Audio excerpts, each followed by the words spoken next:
জয় মোহনবাগান। আজকের এই ভিডিওটা আমি দুটো ভাগে ভাগ করব। এক হচ্ছে গতকালের নর্থ ইস্টের ম্যাচ, এবং দ্বিতীয়ত হচ্ছে পয়েন্টস টেবিলে কী অবস্থা এবং লিগ আইএসএল লিগটা এখন কী জায়গায় দাঁড়িয়ে আছে। প্রথমে আসি গতকাল নর্থ ইস্টের সঙ্গে ম্যাচটা সম্বন্ধে। দেখুন, গতকাল সবাই আমরা জানি বৃষ্টি বিঘ্নিত একটা ম্যাচটা রাদার মানে ওটা ফুটবল হয়নি, ওটা ওয়াটার পোলো ম্যাচ হয়েছে। অস্বীকার করার কোনো জায়গা নেই। আমি একজন কট্টর মোহনবাগান সমর্থক, যে রেগুলার সবসময় মাঠে যাই, বহু বছর ধরে মাঠে গিয়ে অভ্যস্ত এবং মোহনবাগানকে সব রকমভাবে সমর্থন করে এসছে। সেরকম একজন সমর্থক হয়েও বলছি যে কালকের ম্যাচ ছিল না, ওয়াটার পোলো ছিল। আমি যে জায়গাটা ভয় পাচ্ছিলাম সেটা হচ্ছে যে মাঠের যা কন্ডিশন ছিল তাতে কিন্তু যে কোনো প্লেয়ার যে কোনো মুহূর্তে এমন কিছু ইনজিউরি হতে পারত, যে ইনজিউরিটার জন্যে কিন্তু টিমটা কিন্তু একটা সমস্যায় চলে আসতো। নর্থ ইস্টের টিমের ক্ষেত্রে হতে পারতো, কিন্তু নর্থ ইস্টের টিম নিয়ে তো আমরা তো বদার্ড নই। কিন্তু মোহনবাগানের ক্ষেত্রে যেটা হতো, যে মোহনবাগান টিমের যে প্লেয়ারদের উপর ডিপেন্ডেন্সি আছে, সেই ডিপেন্ডেন্সি প্লেয়ার যেমন সাহাল আব্দুল সামাদ, সাহাল যে বলটা মাইনাস থেকে গোলটা করতে পারলো না, যেটা ও স্লিপ করে গেল পেনাল্টি বক্সের মধ্যে, সেই বলটায় সাহালের কিন্তু একটা হাই চান্স ছিল একটা ইনজিউরি পাওয়ার, এবং ইনজিউরিটা কিন্তু খুব বাজে রকমের পেয়ে যেত, লিগামেন্ট ছিঁড়ে যেতে পারতো। এছাড়া অনেকগুলো মেহতাবের ইনজিউরির চান্সেস ছিল, যেভাবে হড়কেছে সবাই মাঠে সেই ইনজিউরির চান্সেস ছিল। তো এই জায়গা থেকে আমার মনে হয়েছিল, এটা আমার পার্সোনাল, আমি হয়তো অনেক মনমান সমর্থক বলবেন দাদা আপনি ভুল বলছেন, কিন্তু এটা আমার পার্সোনাল ম্যাচটা হয়তো অমীমাংসিতভাবে কালকে শেষ করে আবার রিম্যাচ করাতে পারতো। কিন্তু আবার এইটাও ঠিক যে আমি ফিফার গাইডলাইন দেখলাম, ফিফার গাইডলাইন বলছে যে ম্যাচ যদি খেলা শেষ না করতে পারে তাহলে খেলা সেদিনের থেকে 4 ঘন্টা অবধি ডিলে করা যেতে পারে, আর নাহলে আবার ফ্রেশ করে ম্যাচটাকে আবার পরের দিন দেওয়া যেতে পারে। এটা ফিফার গাইডলাইন ছিল।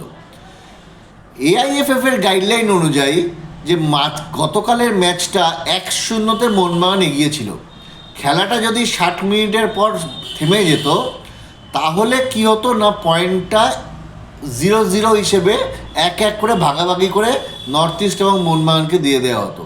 তাহলে আমার প্রশ্ন হচ্ছে যে নর্থ ইস্ট আর মোহনবাগান লিড করা সত্ত্বেও কেন নর্থ ইস্ট আর মোহনবাগানের মধ্যে পয়েন্ট ভাগাভাগি হবে? এটা এআইএফএফ এর রুল বুকে আছে। আমি জানি না এআইএফএফ এর রুল বুকটা কতটা অথরাইজড কিংবা এটা কতটা বেশি অ্যাপ্রুভড কিংবা অ্যাফিলিয়েটেড, সেটা আমার কোনো নলেজ নেই, কিন্তু এই নিয়মটা আমার কাছে খুব অবাক লাগলো। আর আরেকটা হচ্ছে, যদি কোনো টিম 2 গোলের লিড নেয় সেইখানে সেই টিমকে 1 গোলে জেতানো হবে, প্রোভাইডেড 60 মিনিট খেলা অতিক্রম করে যাবে। এবং সেই জন্যেই যেটা দেখা গেল যে রেফারি হয়তো চেষ্টা করলো যে এত কন্ট্রাডিকশনে যাব না, ম্যাচটাকে শেষ অবধি। দেখুন এরম অনেক ম্যাচ হয়েছে আমি একটু আগে একটা খেলা দেখছিলাম, যেখানে মেসিকে দেখলাম ওই আমাদের মোহনবাগানের ম্যাচের মতো ওয়াটার পোলো খেলতে, ওই ফুটবলে প্রচুর জল, প্রচুর এর মধ্যে খেলা। কিন্তু আমার বক্তব্য হচ্ছে, ইরেসপেক্টিভ অফ মেসি বলুন, ইরেসপেক্টিভ অফ মোহনবাগান বলুন, যে কোনো খেলারই ক্ষেত্রে যদি এরকম একটা জল মাঠে খেলা হয়, তাহলে আমার প্রশ্ন হচ্ছে যে প্লেয়ারদের যে ইনজিউরি হতে পারে সেই ইনজিউরিগুলো কিন্তু মারাত্মক হতে পারে, যেটা কোনো দিনই কাম্য নয়। আর কি হতে পারতো? অ্যাজ আ মোহনবাগান সমর্থক আমি এটা মনে করি যে কালকে মাঠের যা পজিশান ছিল তাতে গোলটা কিন্তু মোহনবাগান জিতেছে 1-0 গোলে, এটা আমাদের কপাল, আমাদের ভাগ্য। কিন্তু যে কোনো মুহূর্তে যে কেউ গোল করে দিতে পারতো, মোহনবাগান গোল খেতেও পারতো, মোহনবাগান গোল দিতেও পারতো, কারণ ওই মাঠে আর যাই হোক ফুটবল হয় না। এটা আমার পার্সোনাল ওপিনিয়ন, আমার পার্সোনাল মতামত। আমি জানি আমি এই ভিডিওটা করার পর, এই মতামতটা দেওয়ার পর আমাকে হয়তো অনেক আমাদের সমর্থকরা, আমাদের মোহনবাগান সমর্থকরা যাদের সাথে আমি একসাথে মাঠে গিয়ে জয়ধ্বনি দিই, তারা হয়তো আমার সমালোচনা করবেন। কিন্তু বাস্তব যেটা হচ্ছে, আমি প্লেয়ার পয়েন্ট অফ ভিউ দিয়ে বলবো যে এই মাঠে কিন্তু এত দামি দামি প্লেয়ার, এত ভালো প্লেয়ার, সাহালদের মতো প্লেয়ারদের কিন্তু ইনজুরি হয়ে যাওয়ার সম্ভাবনা প্রবল থাকতো, এবং সারাটা সিজনের জন্য তাদের বসে যাওয়ার জায়গা ছিল, এবং সেই জন্যই এই মাঠে অবশ্যই করে খেলা কাম্য নয়। এটা আমার নিজের ব্যক্তিগত মতামত। এবার আসছি পয়েন্টস টেবিলে। মোহনবাগান লিড করছে, ভীষণ আনন্দের খবর যে আমরা একটু পিছিয়ে গেছিলাম, কিন্তু গতকালের ম্যাচ জেতার পর আমরা পয়েন্টস টেবিলে লিড করছি 20 পয়েন্ট, 9টা ম্যাচ নিয়ে 20 পয়েন্ট। কলকাতার আরেকটা টিম তারা 8টা ম্যাচ নিয়ে আছে 15 পয়েন্টে, অর্থাৎ তারা যখন 9টা ম্যাচের ইকুইভ্যালেন্সিতে আসবে তখনও তারা মোহনবাগানের চেয়ে 2 পয়েন্টে পেছিয়ে থাকবে। কাজেই তাদের জন্য কিন্তু মোহনবাগানের সাথে ডার্বি ম্যাচটা ভেরি ইম্পর্টেন্ট, কারণ তাদের ক্ষেত্রে কিন্তু ডার্বি ম্যাচটা মাস্ট উইন হবে, প্রোভাইডেড মোহনবাগান এবং ওই টিম দুটো টিমই প্রত্যেকটা ম্যাচ যদি জেতে। এছাড়া সেকেন্ড পজিশন আছে মুম্বাই, তারাও 18 পয়েন্ট, তারা 9টা ম্যাচ খেলে নিয়েছে। এবং তার সঙ্গে প্রথম 6টা টিম অর্থাৎ মোহনবাগান, মুম্বাই, তারপর নাম্বার 3তে আছে গোয়া, তারপর নাম্বার 4, 5, 6-এ আছে কলকাতার আরেকটা টিম ইস্টবেঙ্গল, জামশেদপুর, এই মিলিয়ে হচ্ছে আপনার প্রথম 6টা টিম। এই প্রথম 6টা টিমের মধ্যে থেকে কিন্তু যে কোনো টিম এবারের আইএসএল চ্যাম্পিয়ন হতে পারে, কিন্তু মোহনবাগান একটা এজ পেয়েছে যেটা ভীষণ আনন্দের খবর, অর্থাৎ 20 পয়েন্ট। এখন মোহনবাগানের লক্ষ্য হচ্ছে নেক্সট যে কটা ম্যাচ আছে সেই কটা ম্যাচকে কম্প্রিহেন্সিভলি জেতা।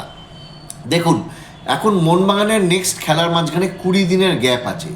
এখন কিন্তু সার্জিও লোবেরার উচিত টিমটাকে ছুটি না দিয়ে, টিমের মানে 1 সপ্তাহ ছুটি না দিয়ে, তাহলে কারণ ছুটি দিলেই কামিন্স আবার থাইল্যান্ড পালিয়ে যাবে, থাইল্যান্ডে গিয়ে আনন্দ করে ফুর্তি করবে, ওদের অন্যান্য প্লেয়াররা জায়গায় চলে যাবে। ছুটি না দিয়ে এই 20 দিন যে গ্যাপসগুলো তৈরি হয়েছে সেই গ্যাপসের মেরামত করা উচিত।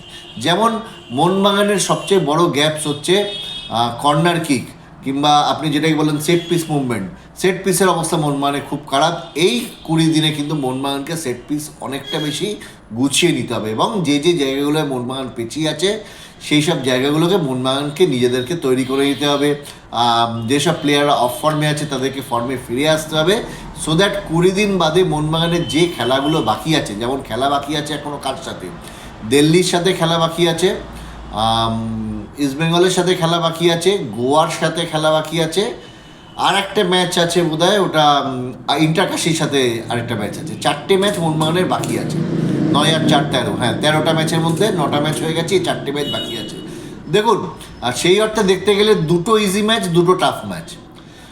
দিল্লি ম্যাচ ইজি উইন হওয়া উচিত, ইন্টারকাশি ইজি উইন হওয়া উচিত। বাকি 2টো টাফ ম্যাচ গোয়া এবং ইস্টবেঙ্গল। ইস্টবেঙ্গল ম্যাচ অবশ্যই করে ডার্বি, সেটা কিন্তু বলা যায় না, সেটা লাস্ট ম্যাচ। পাখির চোখ এখন সার্জিও লোবেরা রাখা উচিত হচ্ছে গোয়ার ম্যাচ, কারণ সার্জিও লোবেরা কিন্তু গোয়াকে যতটা চেনে, মোহনবাগানের টিমের সবচেয়ে বেশি চেনে মনে হয় সার্জিও লোবেরা। কাজে গোয়ার ম্যাচটাকে পাখির চোখ করে এখন এই মুহূর্তে সার্জিও লোবেরা চলা উচিত, সো দ্যাট গোয়ার ম্যাচটাকে মোহনবাগান এগোতে পারে, জিততে পারে, এবং মানে গোয়ার ম্যাচটা যদি জেতে এবং লাস্ট ম্যাচের আগে অবধি যদি মোহনবাগান লিগ টেবিলের শীর্ষে থাকে, তাহলে এইবারের মতো আইএসএল লিগটা চ্যাম্পিয়ন হওয়াটা খুব একটা টাফ জব হবে বলে আমার মনে হয় না। এইটুকুই বলার। ভালো লাগছে মোহনবাগান জিতেছে, অবশ্যই করে আনন্দ হচ্ছে। খেলা দেখতে দেখতে মনে হচ্ছিল যেন হ্যাঁ খেলাটা যেন 90 মিনিট যেন হয়, যাতে মোহনবাগান জিতে ফিরতে পারে। অ্যাট দ্য সেম টাইম মনের মধ্যে একটা ভীষণভাবে হচ্ছিল যে যেন ইনজিউরিটা না হয় আমাদের কোনো প্লেয়ারদের, কিংবা নর্থ ইস্টের প্লেয়ারদের, যেটা একান্তভাবে কাম্য নয়। যাই হোক, যার শেষ ভালো তার সব ভালো। মোহনবাগান জিতেছে, 3 পয়েন্ট নিয়ে কলকাতায় ফিরছে, এবং এই মুহূর্তে লিগ টেবিলে শীর্ষে পৌঁছেছে মুম্বাইয়ের থেকে 2 পয়েন্টে এগিয়ে গিয়ে। এটাই আনন্দের, এটাই ভালো খবর, এইটুকুই বলার ছিল। জয় মোহনবাগান।